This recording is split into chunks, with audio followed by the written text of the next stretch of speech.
Hello, everyone. I am your host, Erica Kareem of the Starting Over Now Summit. And if you haven't registered, you want to go to startingovernowsummit.com, startingovernowsummit.com.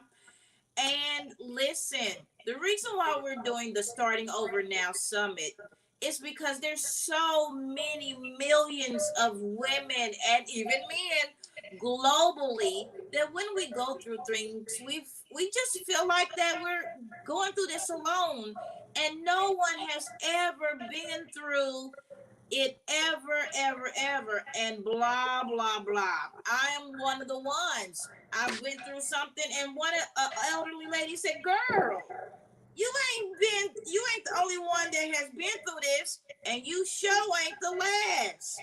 So I had to realize, we need to stop with this. What we were taught, what goes on in this house stays in this house, and I think that it's just so many people that just will not open up. We see all these things on Facebook of how glamorous everything is, but sometimes in the darkest moments they can't even sleep because they really got issues, but they'll never see it. So that's why we're here, y'all, to show everybody that we as real people, we really go through things. Okay, so today I have a speaker that's going to share some amazing things, Dr. Anita Allen Penn. I am so excited to have you. Thank you so much for being here with us today. Thank you. Thank you for having me. So share with everyone what you do, your name and what you do. Okay, so I am Dr. Anita Allen Penn, and I am so thankful to you for this platform. Erica, I do appreciate you. So, I am a single mom. I'm divorced of 11 years. I have three teenagers. I have a set of twins who are 13, and I have a 16-year-old. Yes, so a lot goes on in my home. My twin sons, I have a boy and a girl twin. My son has Down syndrome and was also born with the congenital heart defect and Hirschsprung's disease. So he was very fragile in the beginning, and he was 3 when I divorced. I am since then became a licensed and ordained minister. I'm also a licensed chaplain. I'm the author of 4 pieces. My first book is Discipling Through Your Disability, where I share from my heart about stories and times with dealing with my son and how I realized I was more disabled than he was. I just didn't have a diagnosis. My second pairing of books is called Winning with the Losing Hand.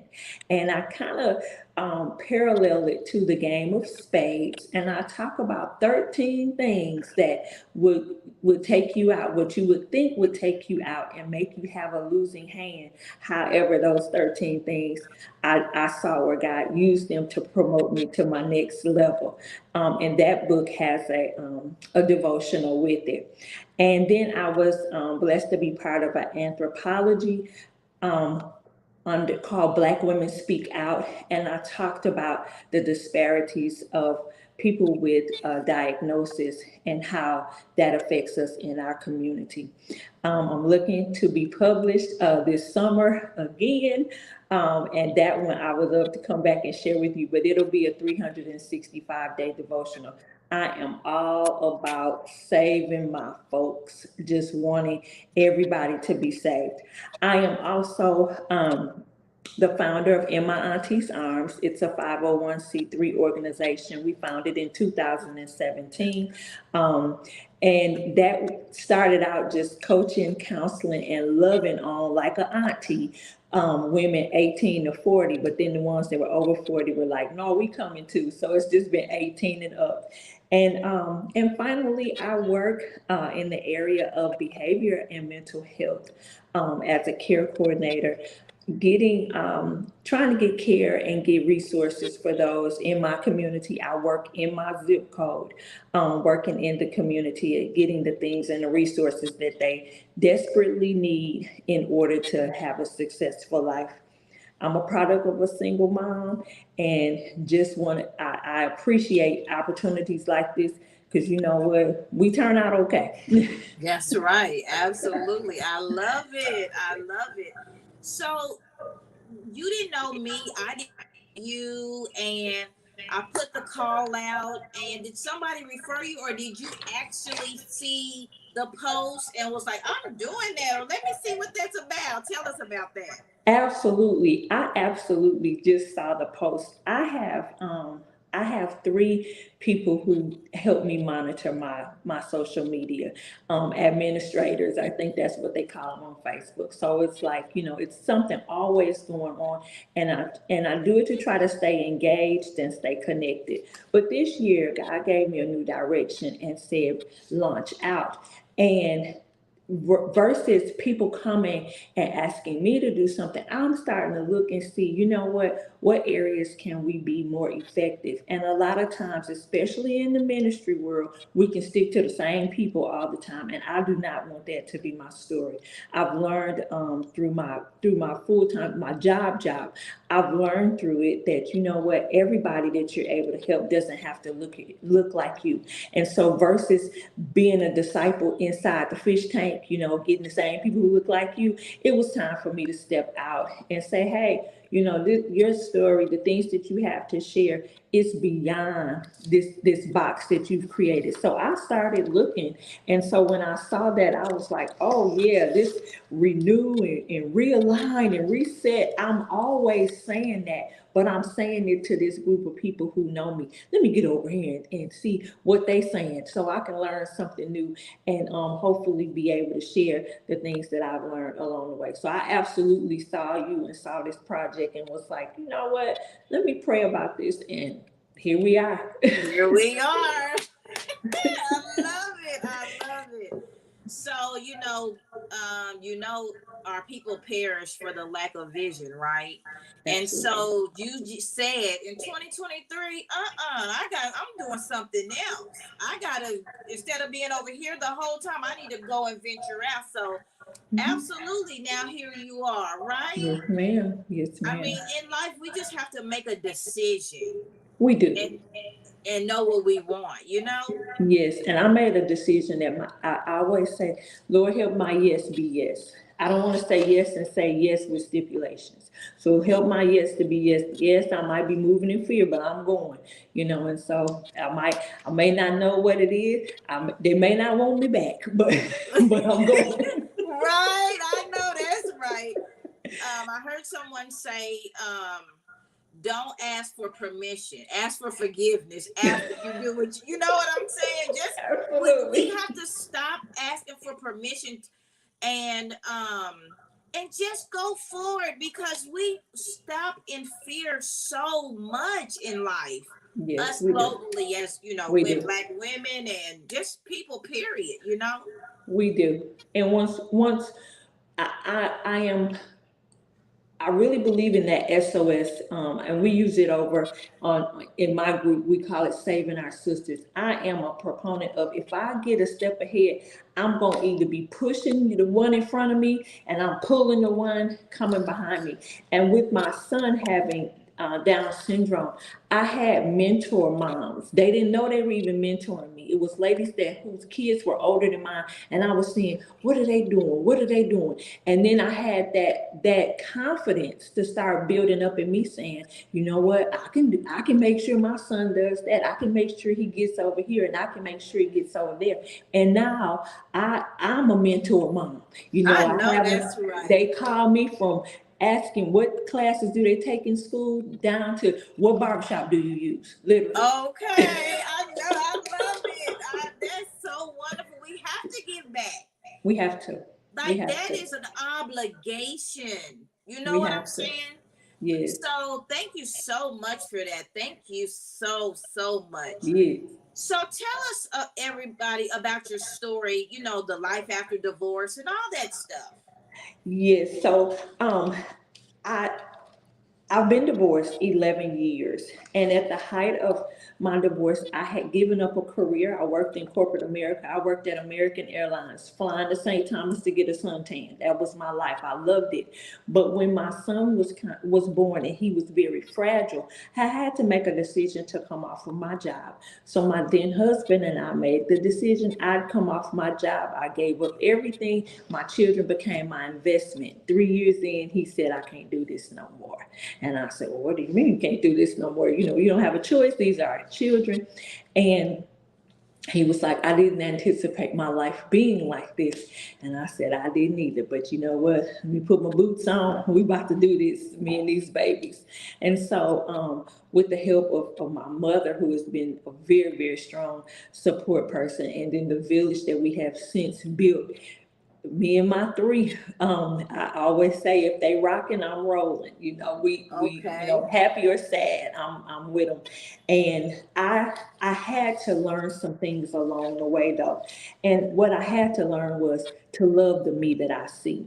So many times I found that we can look in the mirror and we'll see an image. And we see this image of who everybody expected us to be. I like when you said about what goes on in this house stays in this house. I call it the holy hush because what happened was we even went to church and we weren't allowed to talk about it at church. So then it became, this holy hush. But I've got to take this stuff that went on in this house and I've got to put it over here in this house with somebody else who couldn't talk about what was going on in his house. And now we got two broken people together and they don't know what to do when crisis comes up because nobody is taught to talk about it. And so Mhm. now when I look at myself and I have this image, I see myself, I'm too fat, I'm too dark, I'm too light, my hair too short, I'm not educated. All of these things that are is this image that I'm seeing, and it's this reflection. What's throwing back? I'm throwing out what I think I see of myself, and it's throwing it back at me. And so what was happening? I had to find that if I'm going to be whole and I'm one person and I believe one is a whole number. If I'm going to be whole, I had to start looking deeper. And I had to look deeper and see that, I needed to be healed from that rape. I needed to be healed from those failures.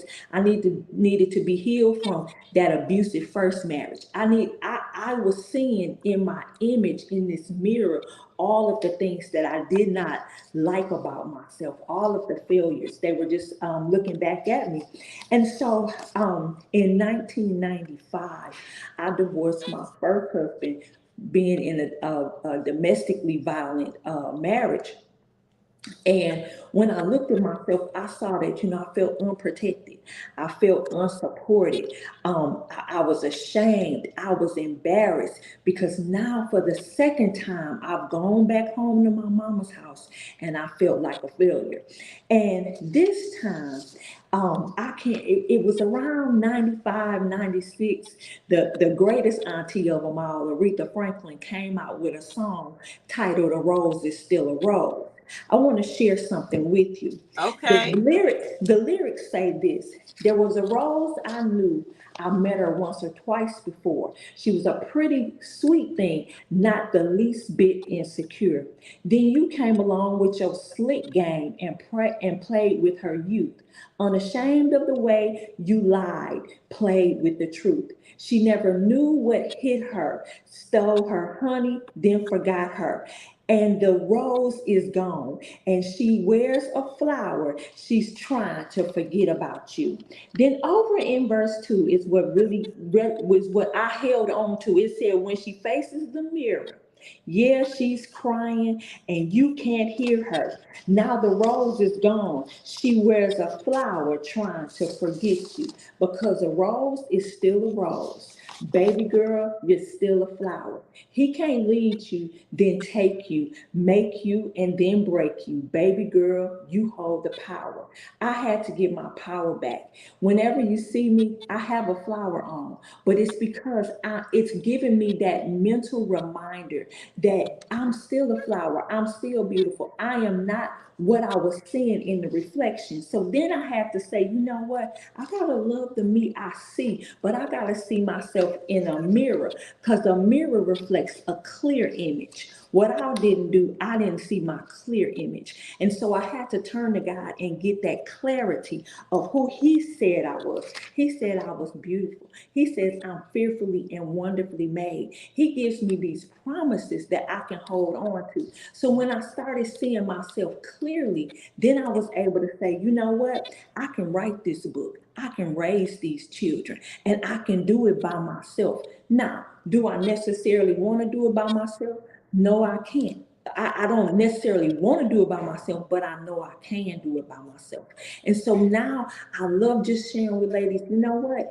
Get your reminder. A lot of times people will see me show up with this flower, they don't even understand the story That's right. behind it. And I have some of them big as my head. I said, you don't even understand what I might be going through that day. You know, if I have a smaller one on, I'm good. If I have a medium sized one on, yeah, I might be a little shaky. If I have a big one on, baby, I'm holding on to God as hard as I can. So I want to encourage ladies that you know what?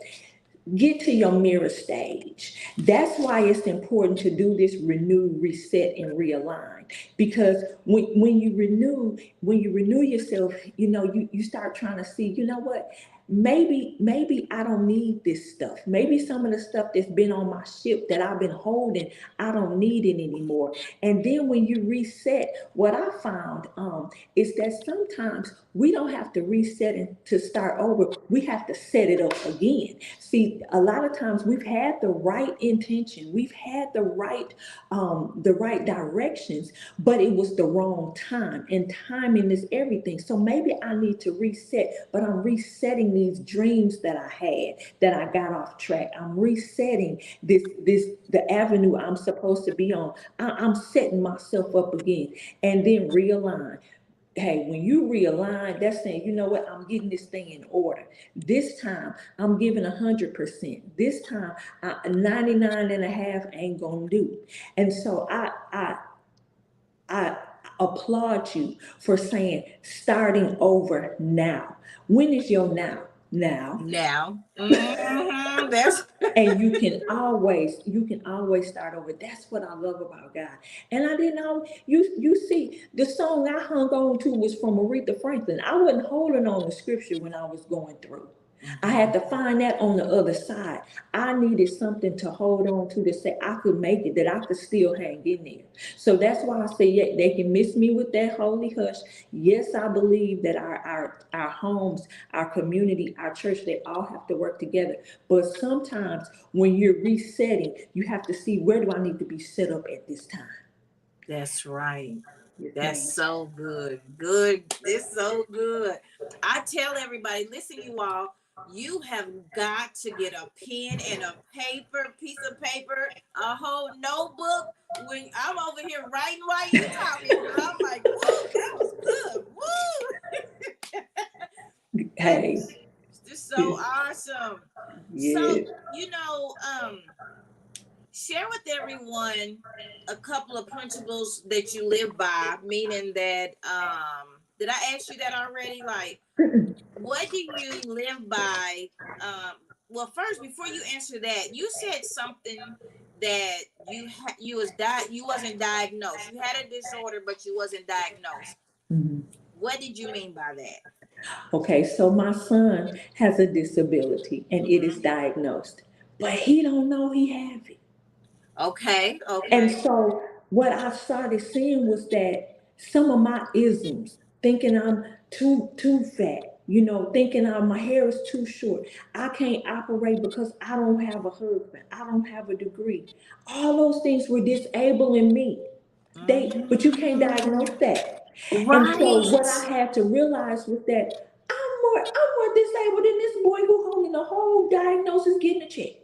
Right? Yeah. And so I had to realize that it's time for me to get myself settled. It was time to renew. It was time to reset. It was time to realign.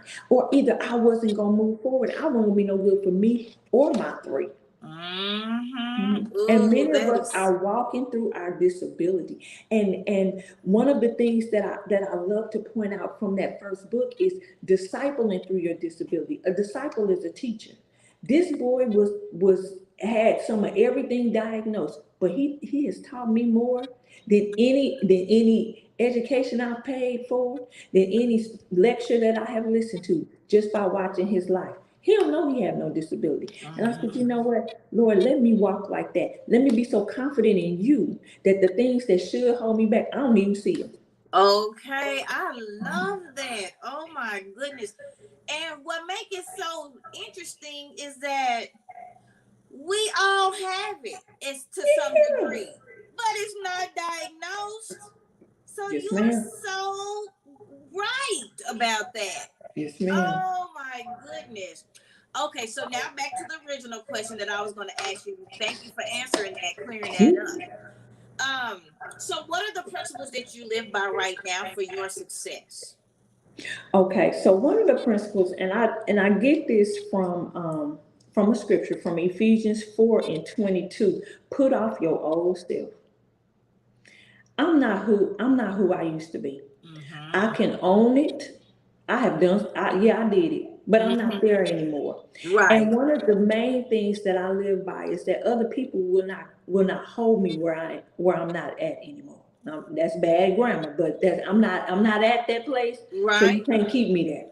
And Right. so that is the main principle that I live by. And then considering that former life, I don't condemn people for where they are, because a lot of times we don't have a supportive word, we don't have a supportive friend, we don't have any type of support saying move forward, or even saying I see better in you. And I love being able to work the job that I work, because I see better in you. You may have run out with your family, you may have run out with your friends because of the choices that you made, but I see better in you. And so now I hope they try to get you to see better in yourself. And then I'm not self-condemning anymore. A lot of times we see our storms and our tribulations. We see those things and we like, I don't want nobody to know I did that. I don't want anybody to know that happened. But if it hadn't happened, it wouldn't have pushed me to where I am now. So I had to have some problems in order to see that there's some solutions to the problems. What do you have? Why do you need a solution if you don't have a problem? So now I recognize that I had to go through some things in order to be where I am. And then for those women who have children, I have two girls, a 13-year-old and a 16-year-old.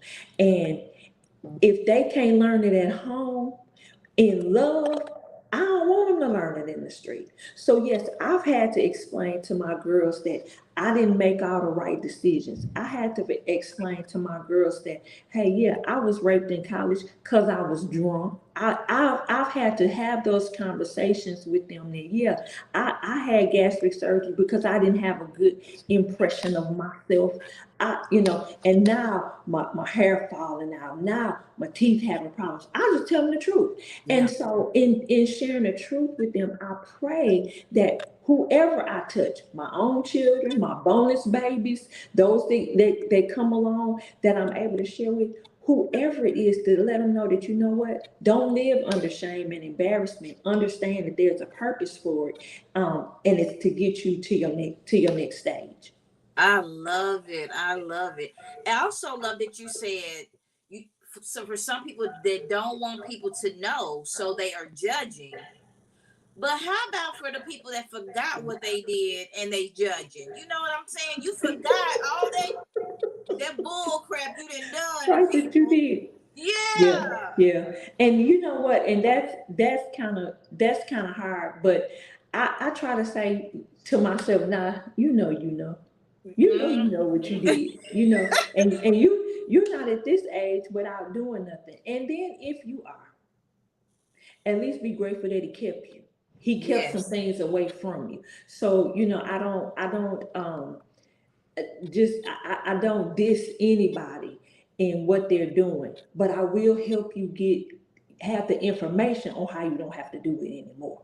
You Right. make your Right. choice, and Mm-hmm. either I choose that I'm gonna stay on this journey with you, or I choose that I'm gonna go on because you're not ready Mm-hmm. to change. Right. And but you're gonna know where I stand.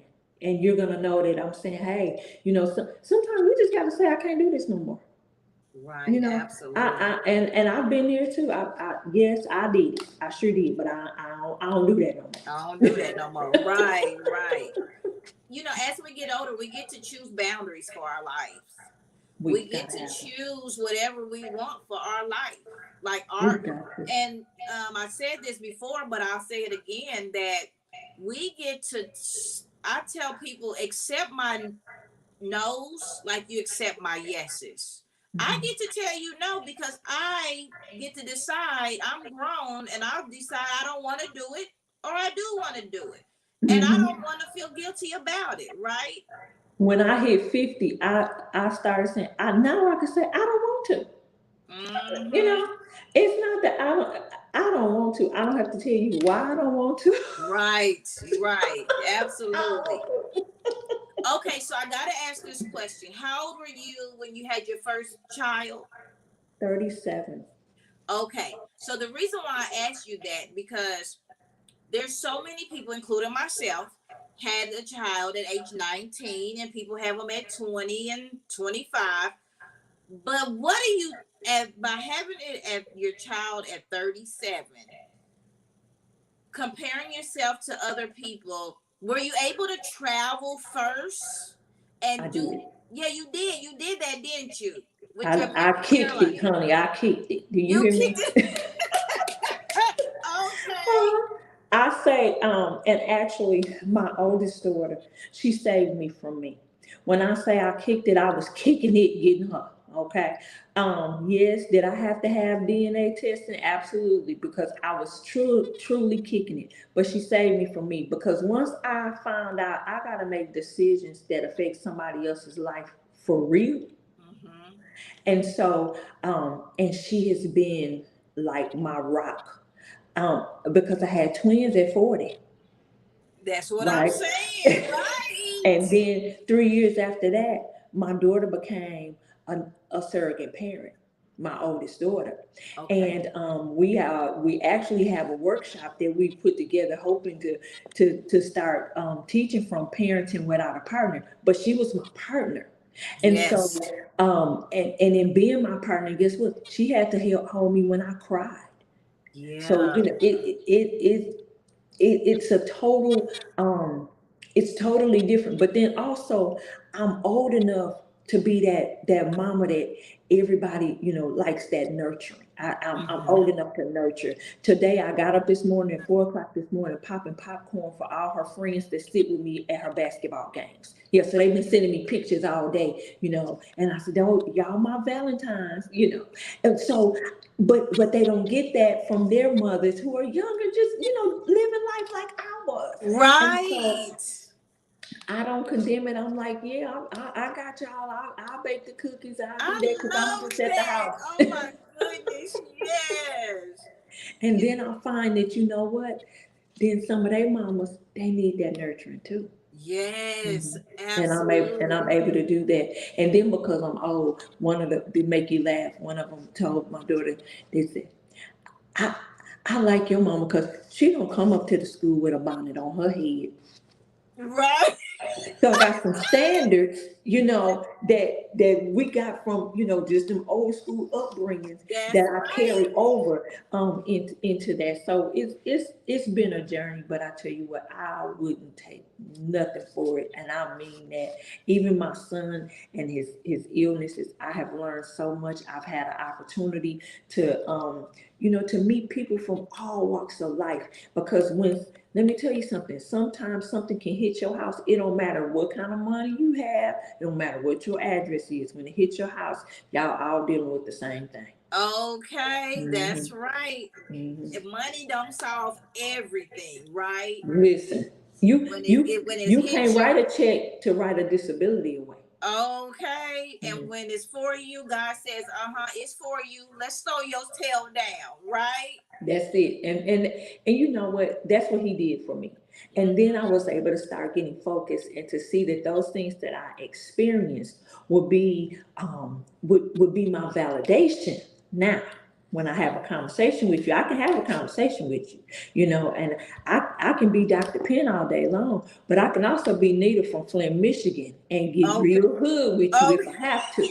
So Right. I know yeah, that's right. so Which you way you know want it to go, boo? which Which way way? Because you I got you you both. make the decision, right? Right. You make that decision. The That only is benefit, so the only benefit, I know how to go and repent, right? right. I know that's right. That is so funny. Right. So Yes, thank you so much, Dr. absolutely. Anita. Thank Thank you. you so much for this opportunity. And listen, I think that this is wonderful. I think it's amazing. Anything that I can do, promoting anybody that I know, I definitely look forward to partnering with you again. And any connections that I have, I will let them know this is an amazing platform and opportunity. And I just pray the success of it. Thank you so much. So much. Now, if anybody wanted to contact you, how would they contact you? All right, so you can find me on social media. If you're a woman, you can go to our page, the In My Auntie's Arms page, and we have daily inspirations. And then I'm doing a master class on Wednesday nights at 8 p.m. Central Time, salvaging our ships. And then I'm also on Instagram under Anita Allen Penn, and somebody takes care of that. That's why I'm like, but Anita Allen Penn. And then the website is iamdrauntie.org, O-R-G. So, yeah, you I can am find me. Dr. Auntie. Yes, .org. .org. I Yes. love it. Thank you so, so much. So I'm going to ask you when we do our roundtable with all the speakers, are Okay. you willing to come? Absolutely. I look forward to that. Okay. Yes. Okay. I love it. So you all make sure that you all go to, if you're a woman, um, in my auntie's arms. You know, that just sounds so amazing because a lot of times we don't have that auntie. We don't have that, those older women that's willing to pour into us, Yes. you know, Yes. as your younger self. So thank you so much, Dr. Anita. You are just such an amazing woman and an Thank you. inspiration. So thank you. Thank you. And thank you for allowing me to share. I appreciate it. Yes. So everyone, if you have not registered for the summit, go to startingovernowsummit.com, startingovernowsummit.com, and I'll see you soon. Talk to you soon. Bye-bye.